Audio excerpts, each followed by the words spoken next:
Hola, otra vez. Buenas tardes a Iglesia Houston. Si tienen sus Biblias, por favor, abrirlas al libro de Hechos, the Book of Acts, que es el libro inmediatamente después del libro de Juan. Hechos. El nombre de esta serie le he titulado como el libro de Juan era Cristo, Dios, hombre y vida. Estamos en Hechos 1, 12 a 26 hoy, pero el nombre de la serie se llama Hechos, la iglesia no adulterada. Entonces la semana pasada comenzamos a hablar del libro de Hechos. Continuamos inmediatamente después de la vida de Jesús. Entonces, antes de comenzar, quiero arreglar aquí todo lo que tengo. Tengo un desastre. No tengo aquí donde poner mi agua, pero aquí lo pongo. Si me da sed, para acá voy.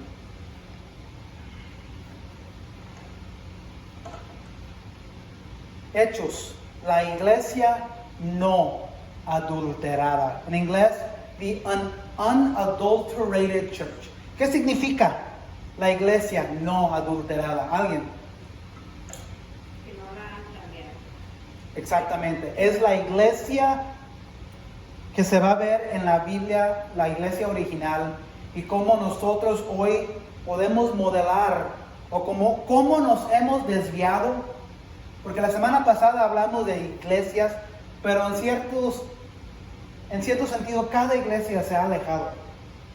Muchas cosas que nosotros hacemos como iglesia Houston Church, la iglesia americana, no todo lo que hacemos está arraigado en la Biblia. Entonces y la cosa también es que mucho ha cambiado en los tiempos. No había internet en esos tiempos, no había aviones, no había tecnología como es hoy. Entonces los tiempos, las épocas van a cambiar. Entonces la iglesia se va a ver un poco diferente hoy de lo que se miraba en esos tiempos. Pero debemos de tener muchos de los principios que se ven en la Biblia original, en el libro de Hechos. Y esto nos va a ayudar a identificar si estamos practicando una iglesia bíblica, una iglesia constituida por Jesucristo. Entonces, es lo que vamos a mirar en el libro de Hechos. La canción que acabamos de cantar, la alabanza que acabamos de terminar, se llamaba Dios de este pueblo, Dios de esta ciudad. En esa canción él está hablando, la artista está hablando de una ciudad. En el Antiguo Testamento el pueblo elegido por Dios era Israel. Dios eligió a cierta gente, escogió a un pueblo para que un día entrara Jesucristo en este mundo. Porque Jesucristo, como todos saben, era ¿un judío. Entonces, Dios eligió al pueblo judío para un día traer a este hombre Jesucristo. En esos tiempos, ellos no sabían que se iba a llamar Jesucristo, pero sabían que iba a venir un Salvador, iba a venir un Redentor, iba a venir un Mesías que iba a salvar al pueblo. Porque Israel, y como los tiempos de Jesús también, habían sido conquistados varias veces. Entonces, ese era el pueblo de Dios en el Antiguo Testamento. Hoy, lo que vamos a mirar, y durante este siguiente año, el pueblo de Dios se ha abierto afuera del pueblo, de los judíos. El pueblo de Dios hoy es la iglesia. Ese es el pueblo. Ese es la ciudad de Dios, el pueblo de Dios, a nosotros. Entonces, si las personas no son judíos, se dicen gentiles. ¿Han escuchado de ese término? Gentiles. Un gentil es una persona afuera de la raza judía. Entonces, en este libro de Hechos vamos a aprender cómo Jesucristo salió de los confines de Jerusalén, cómo Jesucristo salió de los confines del mundo judío al mundo gentil. Y nosotros hoy estamos aquí. ¿Por qué? Porque salió el Evangelio, las buenas noticias. ¿Se acuerdan del Evangelio? Salió las buenas noticias de Jesucristo y se compartió afuera de Jerusalén. Y aquí estamos hoy, 2000 años después, como su iglesia, como su pueblo, como su ciudad. Y vamos a ver en este libro cómo todo comenzó. La iglesia no adulterada.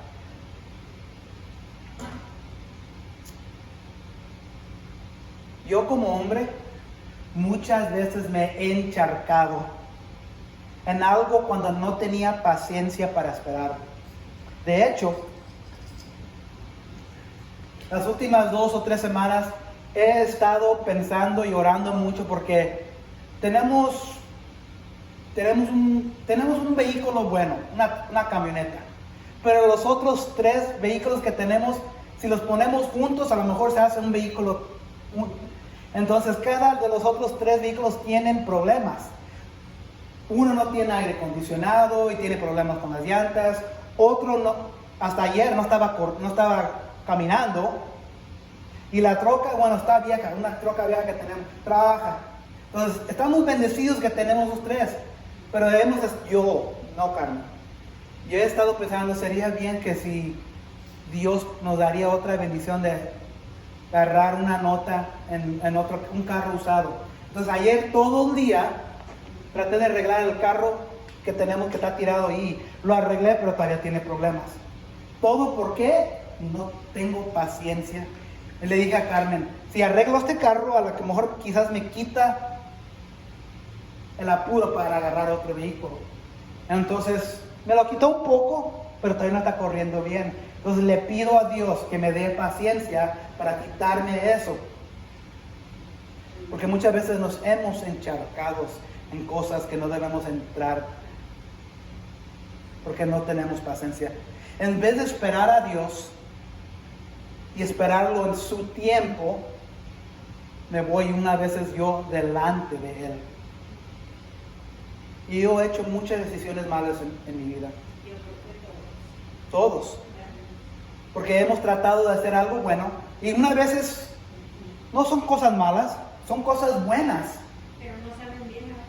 Pero en vez de esperar a Dios y en su voluntad, en vez de esperarlo, lo tratamos de hacer nosotros. Todos tenemos cosas que le ponemos a los pies de Dios. Le damos peticiones a Dios. Y una veces se siente como que Dios nos está ignorando, ¿verdad? Se siente así. Dios, te estoy pidiendo esto en mi vida. Dios, tengo esta decisión que tengo que hacer. Te estoy pidiendo una petición. Escúchame, Dios. Necesito que tú me digas cómo hacerlo. Y muchas veces tomamos ese silencio para decir, ¿sabes qué, Dios? No me ha respondido. Lo voy a hacer yo en mi propia voluntad, porque no me has enseñado. Y en vez de esperarlo, esperar a Dios, nos vamos adelante de Él. ¿Y qué es lo que pasa cuando nos vamos delante de Dios? En vez de esperarlo, cuando le estamos pidiendo algo, cuando hay una decisión grande que hacer, o sabemos que algo grande va a pasar, en vez de esperarlo, nos vamos. ¿Qué es lo que pasa? Algo no sale bien. En lugar de quedarnos quietos y esperar que Dios aparezca en su tiempo, despegamos sin Él. Tomamos esa gran decisión, ese gran cambio que altera la vida sin Él, cuando sabíamos que Dios quería que lo esperáramos. Nos inquieteamos mientras esperamos, en lugar de esperar en Dios. Todos sabemos que como humanos, como seres humanos, odiamos esperar, ¿verdad? Todos odiamos esperar. Carmen está diciendo, sí, yo sé que tú sí. E incluso en las promesas que sabemos que Dios dijo que nos iba a dar. Y una vez sabemos que Dios nos va a dar algo, vamos a recibir algo bueno de Dios. Pero en vez de esperar esa bendición de Dios, en vez de esperar lo que Dios tiene preparado para nosotros, ay, yo no quiero esperar. Vamos adelante. Hoy Dios nos está diciendo que nos mantengamos, este es el clave, ocupados, que ocupemos nuestros corazones y nuestras mentes mientras esperamos que Él nos responda y venga con nosotros. Entonces he titulado el mensaje de hoy en Hechos 1:12-26, mientras esperas a Dios. ¿Quién está esperando algo hoy? Una petición. Quizás es una decisión grande. ¿Quieren una respuesta de Dios? ¿O quieren que Dios actúe en algo? ¿Que Dios se presente en algo? Dios, estoy esperando. ¿Qué es lo que vas a hacer? Me dijiste que tú me amas y que tú tienes las bendiciones para mí como tu hijo, como tu hija. Te estoy esperando que actúes. Todos estamos esperando algo. Mientras esperas a Dios, mantente ocupado para Dios, para no adelantarte a Dios. ¿Están conmigo? Mientras esperas a Dios, mantente ocupado para Dios, para no adelantarte a Dios. Yo le he dicho a Carmen varias veces que en los pueblos pequeños de los estados, y quizás también en México, el país de donde vengan, por ejemplo, aquí en los Estados Unidos, si es una ciudad grande, vamos a decir Dallas o Houston, o en Arizona sería que Phoenix. Sí. En las ciudades, en los pueblos grandes, hay mucho que hacer. Y cuando hay mucho que hacer, siempre estamos ocupados, ¿verdad? Pero en los pueblos pequeños como El Reno, Oklahoma, no hay mucho que hacer. Bueno, todos queremos trabajar. Y yo le he dicho a Carmen, en los pueblos pequeños, así como Reno, cuando hay adolescentes, cuando hay niños, se van a involucrar unas veces en lo malo. ¿Por qué? ¿Por qué? Porque no hay mucho que hacer. Por ejemplo, como una ciudad grande hay muchas cosas. Hay más eventos. Ahorita peor está con el COVID. Entonces, la clave es ocupar nuestras mentes, nuestros cuerpos. Mientras esperamos a Dios, hay que ocuparnos. Esa es la clave. Mientras esperas a Dios, mantente ocupado para Dios. Eso es lo importante, para no adelantarte a Dios. Entonces la semana pasada comenzamos la introducción al libro de Hechos. ¿Quién es el autor de Hechos? Lucas. Lucas también es el autor del Evangelio de Lucas. Y saben que lo que era también Lucas también era un doctor. Porque vamos a ver después en el libro de Hechos que Lucas fue con el apóstol Pablo en muchos lugares. Y como dije la semana pasada, yo considero a Lucas como un reportero, porque él no andaba con Jesucristo, pero lo que él hizo, él agarró todas las historias, y él lo que hizo, escribió todos los testimonios de todos los discípulos, todos los testimonios de las personas que había estado a un lado de Jesucristo, y escribió el Evangelio de Lucas. Y también continuó con la segunda parte en el libro de Hechos. Ese es el autor de Hechos, el Lucas. Y esto todo pasó 30 años más o menos después de la vida de Cristo. Entonces, Lucas escribió este libro como 30 años después de la vida de Jesucristo. Cristo murió como alrededor de los 30, 35 AD. Y Lucas escribió este libro alrededor de 60, 70 AD, como 30 años después de Jesús, la vida de él. ¿Y dónde fue escrito? Fue escrito en Jerusalén. Entonces el contexto es esto. Si se acuerdan en Juan, el libro de Juan, el Evangelio de Juan, muchas veces Jesucristo hablaba de un consolador. ¿Se acuerdan? Un ayudante que iba a ser enviado después de que Jesús se iba al cielo. ¿Se acuerdan de quién hablaba Jesús? El consolador, el ayudante, el Espíritu Santo. Y había dicho Jesús que ese ayudante, ese consolador, no podría venir si no iba primero Jesús. ¿Se acuerdan que cuando Marta abrazó a Jesús, qué es lo que le dijo Jesús? No me agarres todavía porque todavía no he ascendido al cielo. Jesús tenía que ascender para que viniera el consolador, el ayudante, la promesa. Y de eso se trata este libro, el consolador, el Espíritu Santo. Y la semana pasada miramos que los discípulos habían recibido instrucciones de Jesucristo. ¿Se acuerdan que cuántos días duró Jesús en la tierra después de su resurrección? 40 días.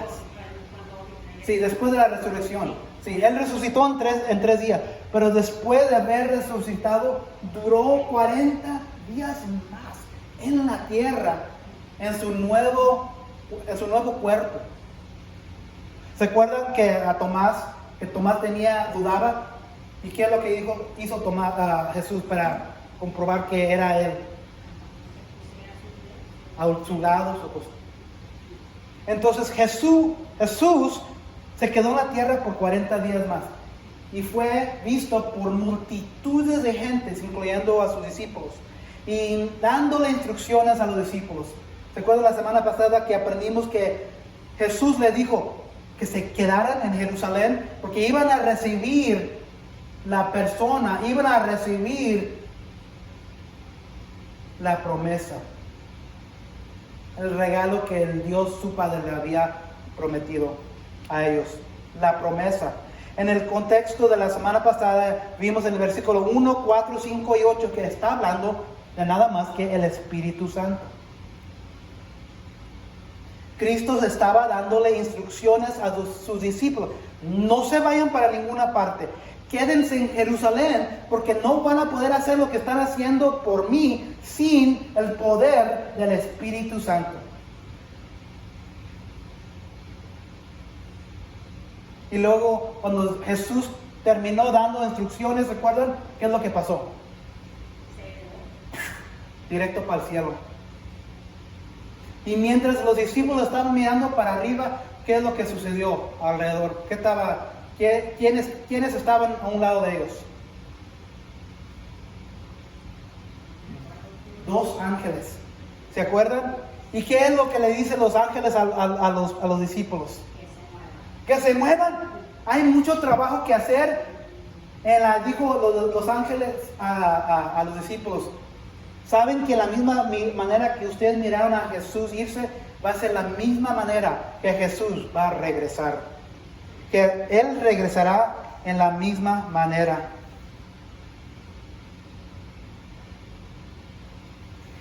Entonces lo que estamos mirando aquí es el comienzo de la iglesia y los padres fundadores en quien Cristo dejó instrucciones.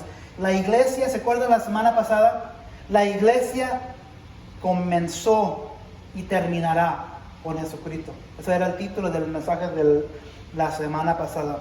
Los discípulos saben que pronto viene la promesa de Dios, el Espíritu Santo. Entonces Jesús les deja instrucciones: quédense en Jerusalén, esperen el don del Espíritu Santo que el Padre les va a enviar. Luego ahí ustedes sabrán qué hacer. Entonces ahí es donde recogemos la historia. Vamos a ver, la verdad principal es esta: mientras esperas a Dios, mantente ocupado para Dios, para no adelantarte a Dios. Entonces los discípulos recibieron instrucciones: no se vayan, Quédense en Jerusalén, esperen. ¿Y qué es lo que pasa muchas veces como seres humanos cuando tenemos que esperar? Aburridos. Y en vez de estar ocupados haciendo algo bueno y productivo,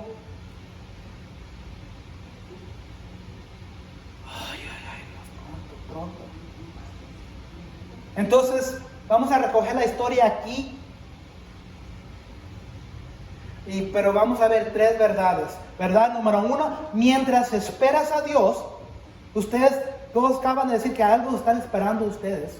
Mientras esperas a Dios, orar ante el gran desconocido es clave para mantener la mente y el corazón enraizado en Dios. Está largo, pero mientras esperas a Dios hay que orar ante el gran desconocido, porque muchos de nosotros tenemos un futuro desconocido de lo que va a ocurrir. Entonces, algo grande va a ocurrir, algo grande va a pasar, y eso muchas veces el desconocido nos hace nervioso.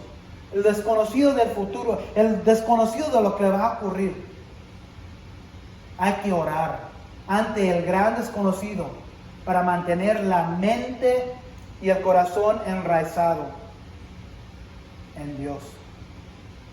Verdad número 2, mientras esperas a Dios, buscar la sabiduría de Dios en la Biblia te ayudará a mostrarte lo que necesitas de Dios. Porque muchas veces lo que pasa, sabemos que algo va a ocurrir, algo grande. O hay un gran desconocido que va a pasar, va a haber un cambio diferente en nuestras vidas.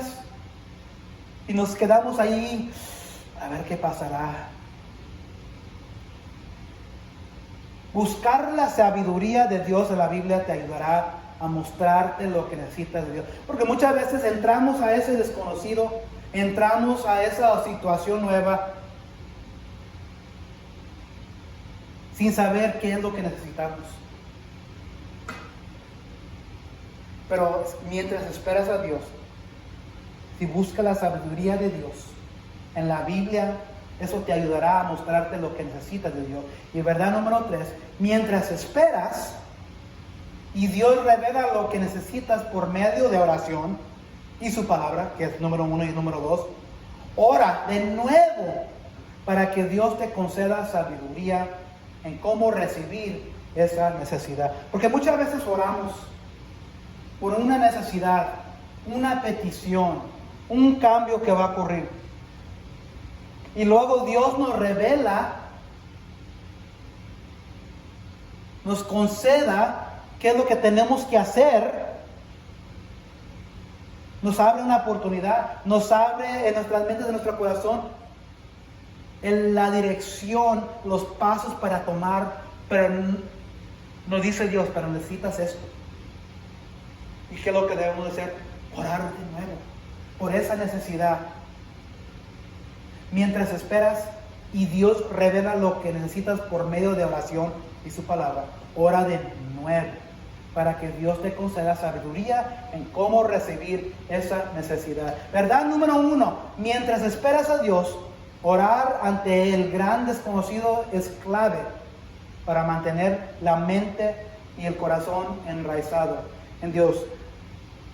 Vamos a la lectura. Versículos 12 a 14 del capítulo 1 en el libro de Hechos. Entonces, lo último que miramos la semana pasada, los 2 ángeles dijeron a los discípulos, ¿qué están haciendo? Hay mucho que hacer. En la misma manera que se fue Jesús, va a ser la misma manera que va a regresar. Luego ahí recogemos la historia. Entonces, regresaron a Jerusalén. ¿Por qué regresaron a Jerusalén? Porque Jesús les había dicho, ¿verdad?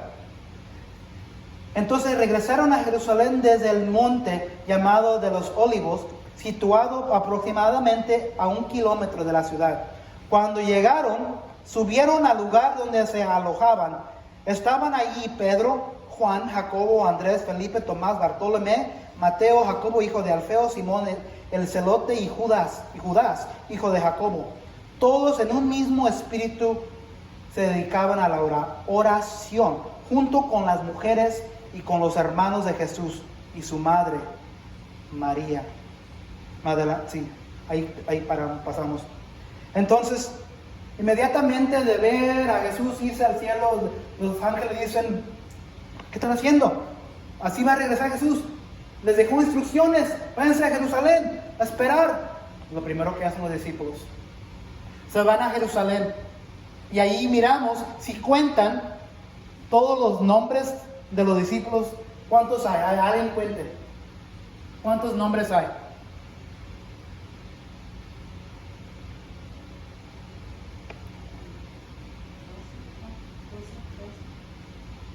Acuérdense que nomás había no más de 12, pero ¿cuántos hay ahí?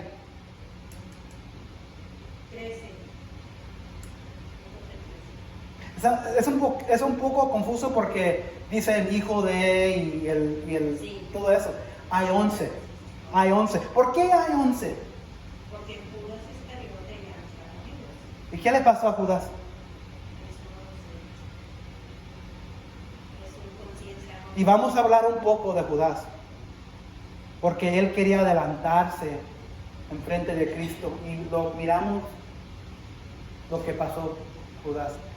Son 11. Si regresan de para atrás, tienen que contar bien cuidadoso porque las palabras del hijo de hijo sí, pero son 11. Entonces, allí ya falta algo.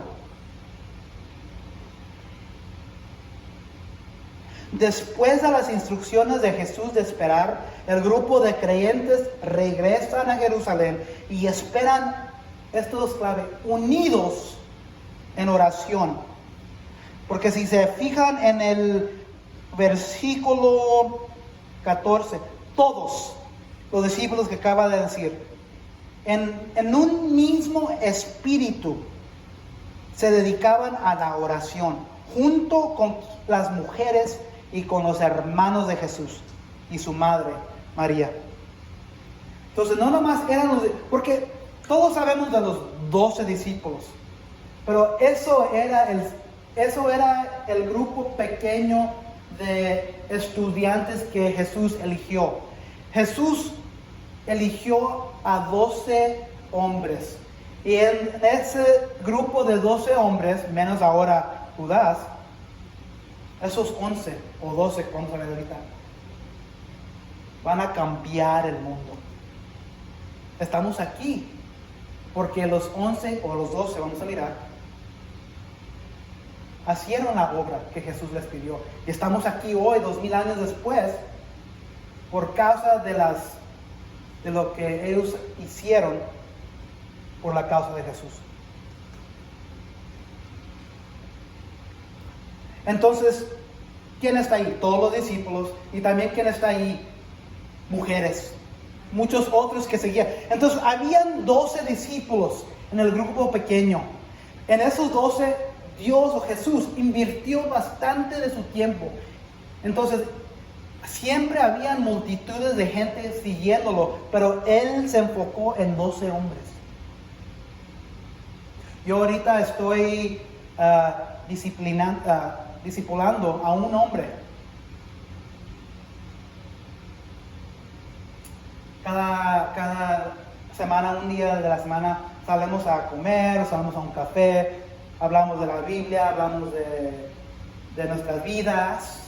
Trato de ser un ejemplo, un modelo a él.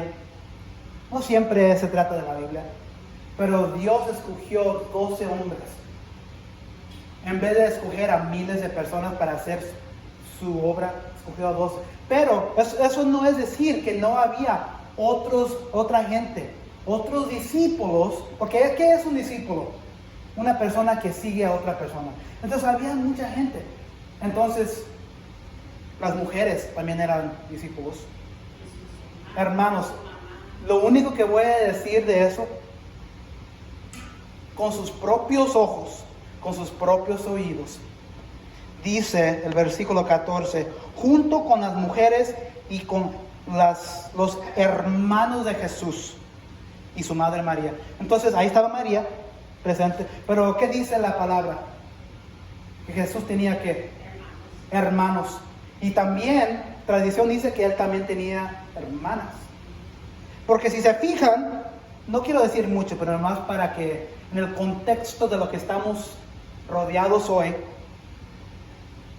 Porque en el versículo 13 anuncia todos los nombres de los discípulos, ¿verdad? Porque ahí en ese versículo 13 está nombrando todos los nombres de los hombres de discípulos.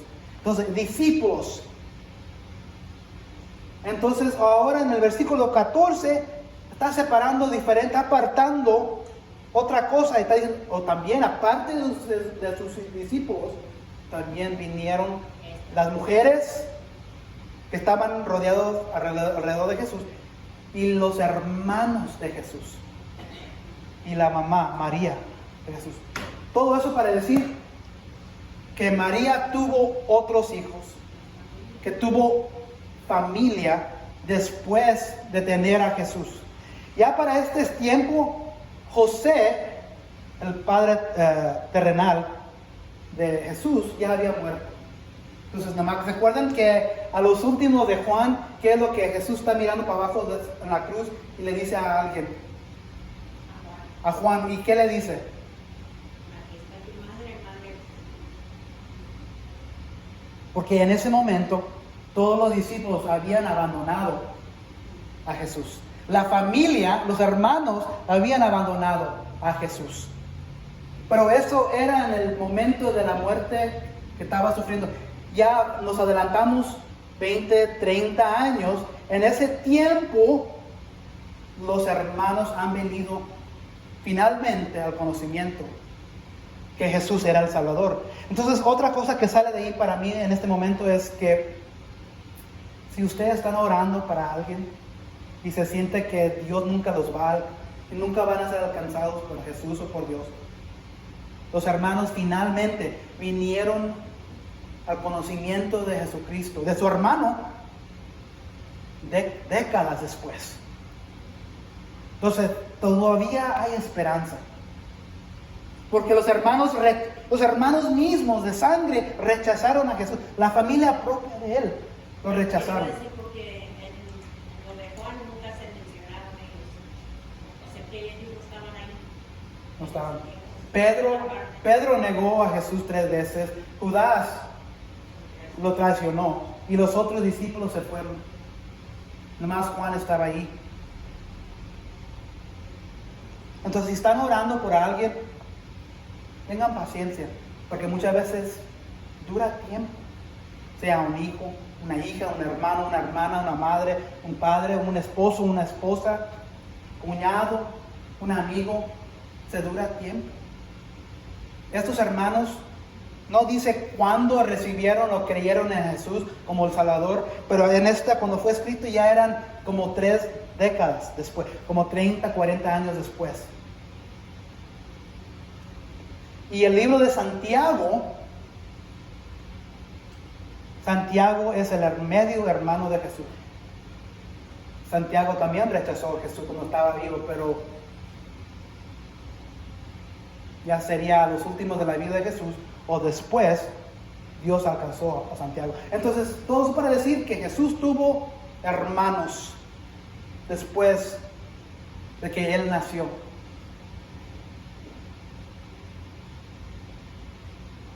Entonces, el grupo de creyentes saben la promesa que viene, pero están nerviosos de lo que va a suceder. Entonces, porque ellos acaban de recibir instrucciones, Jesús nos acaba de decir, tenemos que esperar que vamos a recibir la promesa que Dios, su Padre, nos va a mandar. ¿Cómo se sentirían ustedes sabiendo que Jesús tiene una obra grande para ustedes? Yo me sentiría nervioso. Yo me sentiría bien con temor. Entonces, imaginen, el grupo de creyentes, vamos a ver ahorita que eran más de 100 personas. Es en la casa. Porque ¿qué es lo que estaba? ¿Por qué mataron a Jesús? Sí, pero ¿por qué los judíos, los fariseos, los maestros, ¿por qué lo mataron? Porque no creían lo que él era. No lo creían y lo odiaban. Porque Jesús vino a decir, el sistema que ustedes tienen está quebrado. No sirve. Ustedes lo han abusado. Yo vengo no a destruir ese sistema, pero a cumplir ese sistema. Y los judíos, los fariseos, los maestros religiosos, los sacerdotes, no querían escuchar eso, porque ellos estaban bien cómodos en sus vidas cotidianas, recibiendo el honor y la gloria del hombre. Lo odiaron hasta la muerte. Entonces, si mataron a Jesús, ¿qué piensa que harían con este grupo? Porque son seguidores de Jesús, ¿verdad? Igual. Por eso se van a un cuarto. ¿Se acuerdan cuando Jesús apareció la semana pasada? Y cuando Jesús también la primera vez apareció después de la resurrección, estaban en un cuarto escondidos. Entonces ellos se van y se retiran y se van a un cuarto en Jerusalén. Entonces, saben la promesa que viene, pero están nerviosos de lo que va a suceder. ¿Qué es lo que hacen? En el versículo 14, todos en un mismo espíritu se dedicaron a la ¿qué? A la oración. No sabiendo lo que iba a ocurrir, sabiendo que iba a venir algo importante, el Espíritu, el Consolador, el Ayudante, el Conformador, el Espíritu. Se van y se retiran y ¿qué es lo primero que hacen? Oran. No saben todavía todos los detalles de lo que va a ocurrir. Entonces, ¿y qué hacen? Oran. No saben si están preparados para hacer la obra de Dios, pero ¿qué hacen? Oran. Piden fuerza, piden paz, piden protección. Yo los puedo mirar allí en un grupo pequeño, pidiéndole a Dios que los guíe para el nuevo mundo en que ellos viven. Ustedes dirían que hoy vivimos en un nuevo mundo con el COVID, ¿verdad? Algo grande, tremendo, que nunca hemos visto en nuestras vidas. Pues ¿saben qué? En ese momento ellos están mirando a un mundo nuevo. Un mundo sin Jesucristo. Un mundo sin los milagros de Él. Un mundo sin la protección de Dios, que era Jesús. Ahora están solos sin Él físicamente. Entonces, el temor que han de sentir estar solos, sin Jesús en su presencia. Por 3 años Él estaba viviendo con ellos y de repente, ¡boom!, ya no está. ¿Cómo se sentirían ellos? Orando, pidiendo fuerza, paz, protección, guía para su nuevo mundo. Un mundo de persecución que ellos estaban seguros que iba a comenzar. Un mundo lleno de miedo y de lo desconocido. Hay mucho desconocido hoy con el COVID-19, ¿verdad?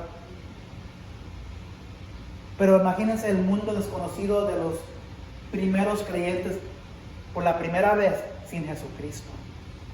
Ese es un mundo nuevo, sabiendo que no estaba aquí ya presente Jesús. Los que habían matado a Jesús todavía estaban vivos. Yo creo que oraban también para no tener miedo. Para no tener temor. Afrontar lo que venía para ellos. Porque yo lo hubiera tenido. 14 dice, todos en un mismo espíritu. Yo sé, si yo tengo miedo de algo, pero me pongo en un grupo, si yo oro con ustedes, ¿saben lo que ustedes hacen? A mí me anima. Me dan consuelo, me dan paz, me dan fuerza. Porque en mí mismo, yo voy a tener miedo, voy a tener temor. Esa ciudad que cantamos hace rato, que se refiere en la canción, es el pueblo de Dios, es la iglesia. Y aquí en el 14 dice, todos en un mismo espíritu se dedicaban a la oración.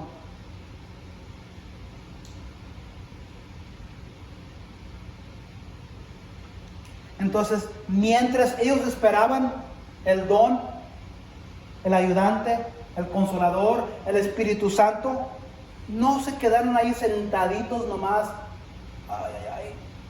¿Qué es lo que hicieron primero? Oraron. Entonces, si tienes una cosa grande, un evento grande, una decisión grande, o estás esperando que Dios actúe poderosamente en tu vida por algo, hay que hacer ¿qué? Oración. No puedes estar sentadito, sentadita, esperando que Dios haga toda la obra para ti, sin tú hacerla. Dios quiere que tú caigas de rodillas y que le pidas a Él, que Él te dé sabiduría para seguir adelante, porque mucho en lo del desconocido no lo sabes. Hay que orar. Dios Padre, Jesucristo, tengo miedo. Tengo miedo de lo que va a ocurrir. Tengo miedo de lo que sigue en mis siguientes pasos. Tengo miedo. No sé qué hacer. Hay que orar como los primeros discípulos hicieron, como los primeros creyentes hicieron. Mientras esperas a Dios, orar ante el gran desconocido es clave. Es importante para mantener la mente y el corazón enraizado en Dios. Porque si nuestro corazón y nuestras mentes no están enraizados en Dios, nuestros corazones y mentes están enraizados en el mundo. ¿Y qué es lo que ofrece el mundo? Temor. Ya hemos visto con el COVID-19. Si no tenemos a Dios, no hay paz. Si no tenemos a Jesús en nuestros corazones, no hay paz. Si no tenemos al Espíritu Santo en nuestros corazones, no hay paz. Entonces, mientras ellos esperaban el Espíritu Santo, oraban. Lo que tengas ahorita en tu vida que le estás esperando a Dios, hay que orar. Porque Dios quiere darte lo que Él quiere darte. Pero si Él ve que no estás preparado, que no estás preparada, que no te has comunicado con Él, que no le has pedido a Él que te dé lo que tú necesitas para los siguientes pasos, te vas a adelantar y vas a hacer cosas a tu propia manera. Y estando ocupado en nuestras mentes y corazones orando, nos va a quitar de hacer las cosas a nuestra manera. Porque cuando la mente y el corazón tienen mucho tiempo, ¿qué es lo que sucede? Cuando hay mucho tiempo para matar, ¿qué es lo que sucede con el tiempo? Nos quedamos en nuestros pensamientos. Ay, ¿cómo voy a hacerlo? No sé si puedo seguir adelante. Ay, esto. Ay, Dios, no sé cómo lo voy a hacer. Y luego 1 hora después o días después, estás tirado en el piso casi muerto de preocupación, de ansiedad, de temor. ¿Por qué? Porque no oraste. En vez de estar arraizado en Jesucristo, en Dios, estás arraizado en el mundo, en tu propia manera de hacer cosas. Mientras esperas a Dios, mantente ocupado para Dios, para no adelantarte a Dios. ¿Verdad? Número 2. Mientras esperas a Dios, buscar la sabiduría de Dios en la Biblia te ayudará a mostrarte lo que necesitas de Dios. Porque muchas veces lo que pasa, no me voy a adelantar, versículos 15 a 20. Entonces aquí estamos mirando los discípulos, el grupo de creyentes están orando. Porque algo va a suceder, porque Jesús les dijo que esperaran en Jerusalén al Espíritu Santo que les iban a enviar. 15 a 20. Por aquellos días, Pedro, ¿se acuerdan de Pedro? El que siempre fracasaba mucho, pero que Jesús lo restauró. ¿Se acuerdan? Pero ya Pedro va a ser uno de los hombres más importantes de la iglesia primitiva. Porque donde antes era un poco cobarde, un poco torpe, un poco... Sí, ahora vamos a ver lo que pasa cuando venga. Porque la semana que viene vamos a ver la esperada va a terminar y va a llegar ese Espíritu Santo. En esos tiempos, por aquellos días, Pedro se puso de pie y en medio de los creyentes, que eran un grupo como de 120 personas, y les dijo: hermanos, tenía que cumplirse la escritura que por la boca de David, el rey David, el del Antiguo Testamento, había predicho el Espíritu Santo en cuanto a Judas, el que sirvió de guía a los que arrestaron a Jesús. Judas se contaba entre los nuestros y participaba en nuestro ministerio. Y con el dinero que obtuvo por su crimen, Judas compró un terreno. Allí cayó de cabeza, se reventó y se le salieron las vísceras, que es otra palabra para decir los gusanos. Todos en Jerusalén se enteraron de ello, así que aquel terreno fue llamado Aceldama, que en su propio idioma quiere decir campo de sangre. Versículo 20. Porque en el libro de los Salmos, continuó Pedro, está escrito, que su lugar quede desierto y que nadie lo habite. También está escrito, que otro se haga cargo de su oficio. Entonces, ¿qué es lo que está diciendo? ¿Qué es lo que está pasando aquí? Mientras estaban orando y esperando, se le viene a la mente algo al grupo, se le viene a la mente algo a Pedro. Entonces lo que está pasando aquí es que Pedro demuestra que la traición de Judas a Jesús era necesaria, según las profecías de las Escrituras. Era necesario. Mucha gente dice, ¿cómo que Jesús no podía saber, había salido de Judas? Él sabía que iba a tener que ser necesario ser entregado y traicionado para que cumpliera la voluntad de su Padre. Y eso era morir por nuestros pecados. Si no hubiera pasado lo que hizo o sucedido lo que había hecho Judas, nunca... Sí, Jesús lo hubiera elegido, pero Dios necesitaba que eso sucediera. O si no, nunca se hubiera cumplido el Cordero de Dios muriendo para nuestros pecados y estuviéramos todavía en nuestros delitos hoy, estuviéramos en peligro de ir al infierno, porque se necesitaba un sacrificio, se necesitaba la voluntad. Y en la voluntad que acabamos de cantar, alabar hace rato, la perfecta voluntad de Dios escogió a este hombre para traicionar a nuestro Señor Jesucristo. Y Pedro está diciendo, era necesario. Porque mi papá siempre me decía un dicho que siempre me dejó, casi nunca lo digo, no te agüites. ¿Han usado ese dicho? No te agüites. Nosotros lo tenemos. Sí. ¿Para qué te agüitas? No te agüites. Entonces imagínense después este grupo de creyentes pensando lo que había ocurrido con Judas, estaban agüitados. ¿Cómo fue a traicionar este discípulo? Por 3 años andaba caminando con Jesús. 3 años. Lo abrazaba, lo besaba, caminaba con él, comía con él, dormía en el mismo cuarto. Escuchaba las enseñanzas de Jesús, de Dios, el creador del mundo mismo. Y todavía todo eso no era suficiente para alcanzar a este hombre perdido. Pero ¿saben qué? Pedro dice aquí que era necesario que Judas hiciera eso.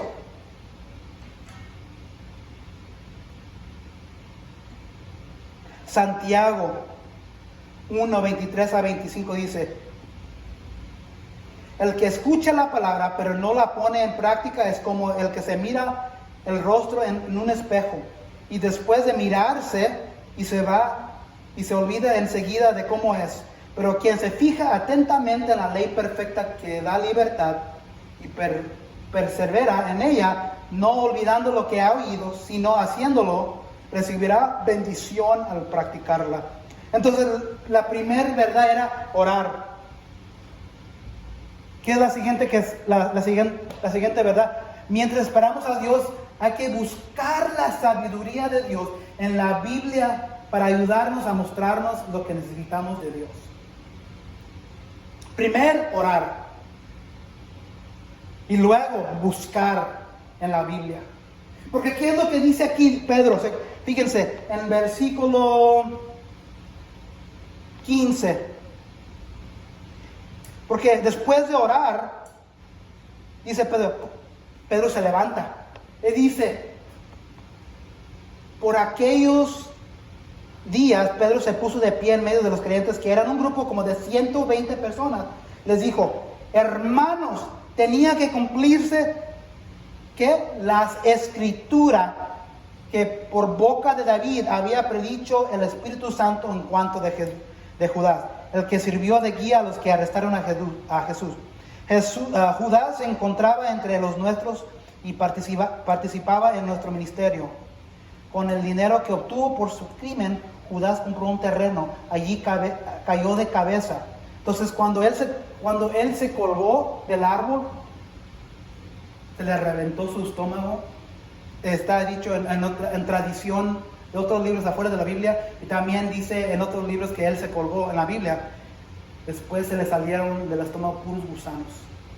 Por eso está aquí hablando Pedro. Todos en Jerusalén se enteraron de ello, así que aquel terreno fue llamado Aceldama, que en su propio idioma quiere decir campos, porque en el libro de los Salmos, otra vez, ¿qué es lo que está haciendo Pedro? Está mirando la Biblia, que en su tiempo era el Antiguo Testamento. Primero oraron, y luego, después de orar, se le viene, como me dice Carmen, mi esposa, me dice, se te prendió el foco. Siempre me dice Carmen, y estoy así, no sé si ser insultado o decir, sí, se me prendió el foco. Se le prendió el foco a Pedro y se recordó. Eran necesarios porque estaban aguitados y no sabían qué iban a hacer cuando viniera el Espíritu. No sabían si estaban preparados, no sabían si necesitaban algo. Se le prendió el foco a Pedro cuando estaban orando. Recuerdo que en la Biblia decía esto, que tenía que cumplirse las escrituras. Y luego, en el 20, que en el libro de Salmos, continuó Pedro, estaba escrito. Y también en el último de 20, también está escrito que otra se haga cargo de su oficio. Primera verdad, hay que orar. Segunda verdad, hay que ir a las escrituras. Y ahí Dios nos da sabiduría. Lo que miramos en Santiago,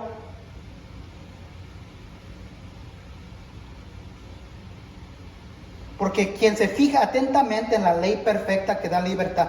Santiago está hablando de la Biblia, de la palabra de Dios, y persevera en ella, no olvidando. Entonces, si vamos a la Biblia, así como Pedro sabía la Biblia, se le vino a la mente, se le prendió el foco.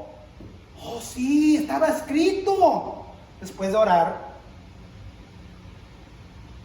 Y también no se le olvidó. No olvidándolo, dice Santiago, lo que ha oído, sino haciéndolo, recibirá bendición al practicarla. Muchas veces queremos que Dios nos quite una prueba. Muchas veces queremos que Dios nos saque de la situación en vez de pedirle sabiduría. Entonces, los creyentes primero oraron, y luego se le prendió el foco a Pedro. La Biblia dice esto. Ya sabemos lo que necesitamos. Fíjense, el último del 20 dice que otro se haga cargo de su oficio. ¿El oficio de quién? De Judas. Entonces quedaron 11. Pero dice Pedro, hay que agarrar a otro. Hay que escoger a otro. Y no se le habían prendido sus mentes a esa alternativa sin primero orar y luego ir a las escrituras. Dice la Biblia, dice Pedro, que hay que escoger a otra persona para el oficio de Judas. ¿Ves lo que pasa? Orar, la Biblia, ahora sí ya sé qué hacer. Entonces, si estás en una situación, en una posición en donde estás esperando a Dios que actúe, que se presente, que haga algo para ti, una decisión que estás esperando, un milagro que estás esperando, algo grande que viene y no estás seguro que cómo debes de actuar, qué debes de hacer, primero orar. Segundo, buscar las escrituras. Y luego cuando haces eso, ¡boom!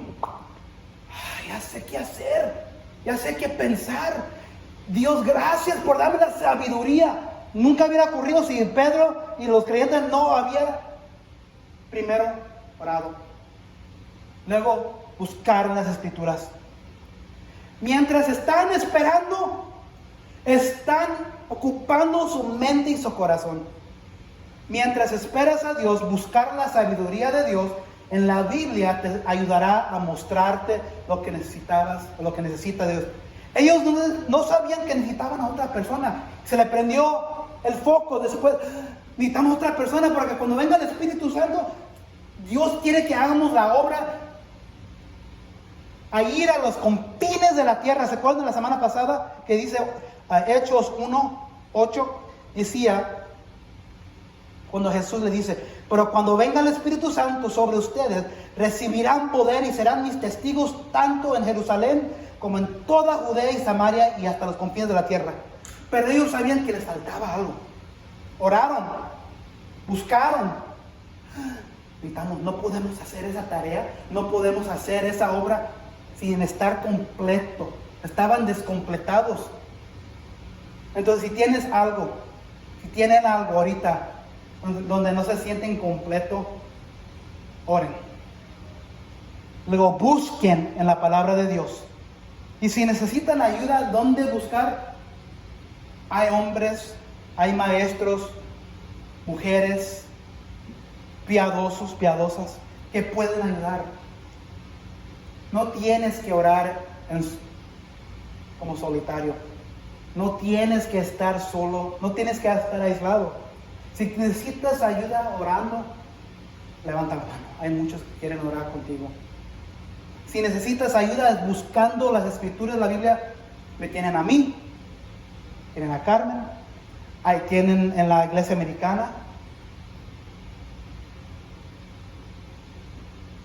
Todo eso para decir que no hay ninguna excusa.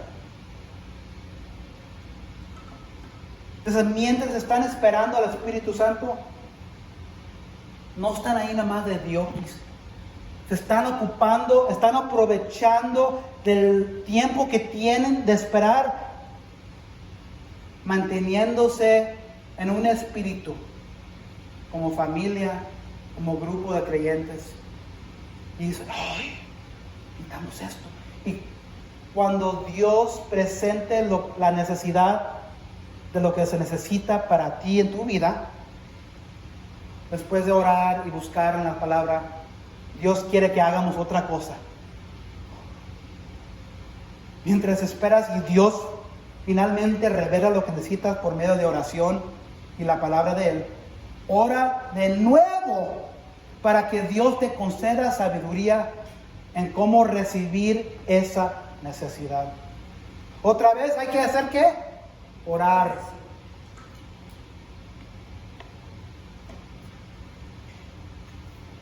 Versículos 21 a 26. Por tanto, es preciso que una a nosotros un testigo de la resurrección, uno de los que nos acompañaban todo el tiempo que el Señor Jesús vivió entre nosotros, desde que Juan bautizaba hasta el día que Jesús fue llevado de entre nosotros.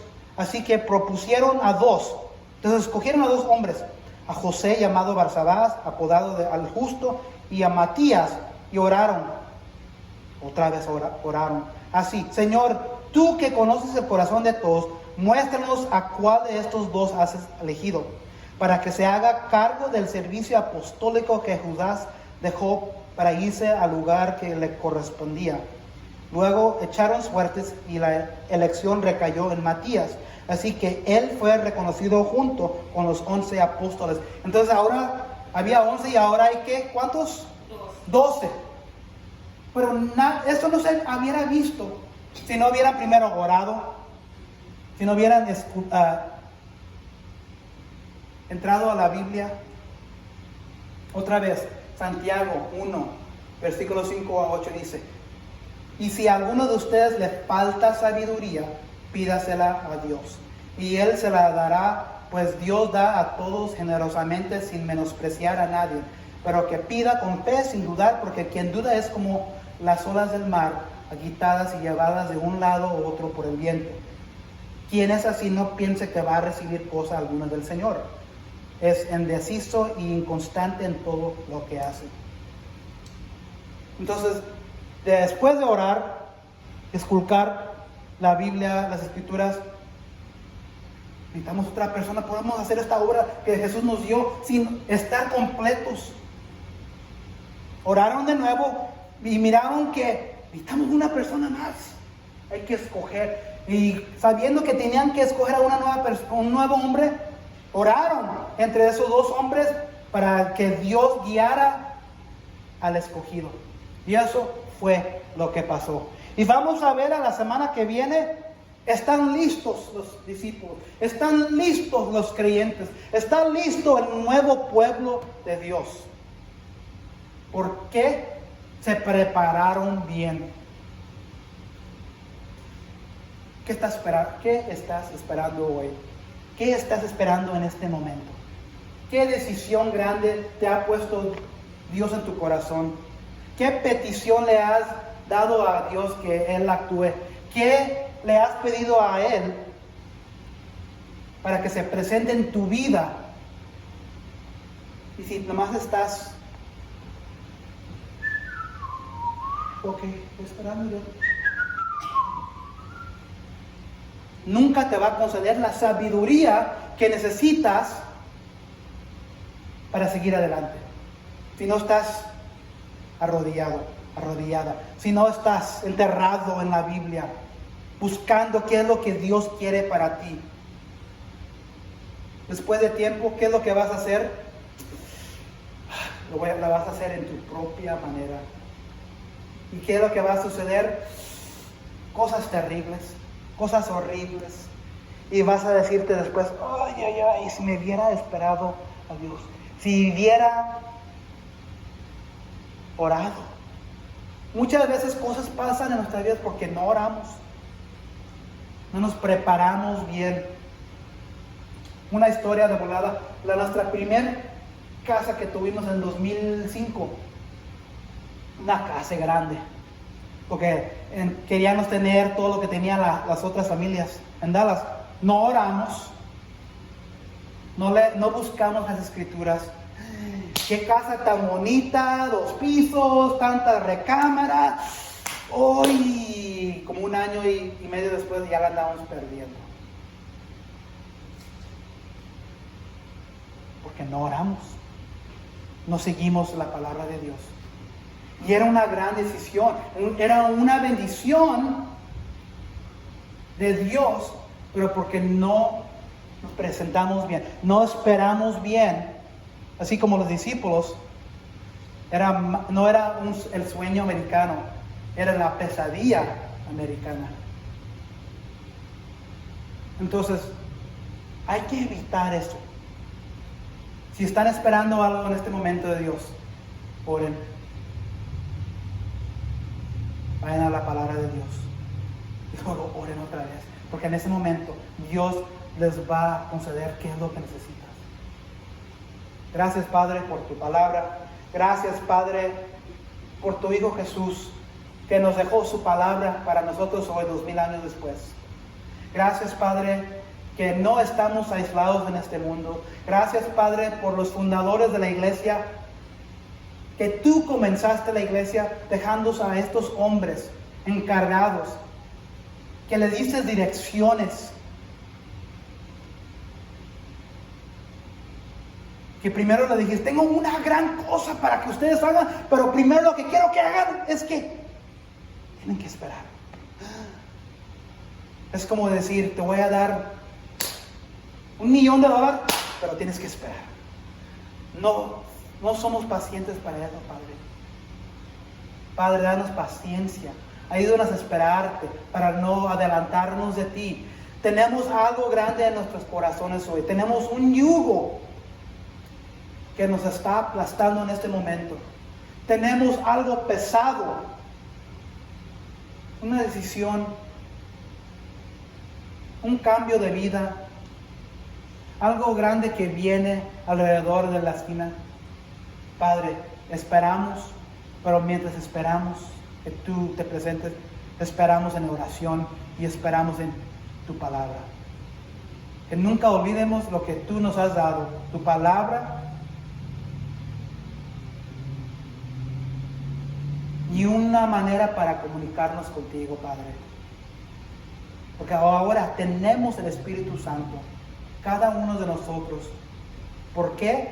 Porque los primeros discípulos, los primeros creyentes en la iglesia primitiva esperaron bien y no se quedaron diokis, no se quedaron a un lado, pero se ocuparon sus mentes y sus corazones, orando y leyendo, buscando en las Escrituras. Padre, te pedimos que nosotros hagamos lo mismo, en el nombre de tu Hijo Jesucristo. Amén. Están despedidos.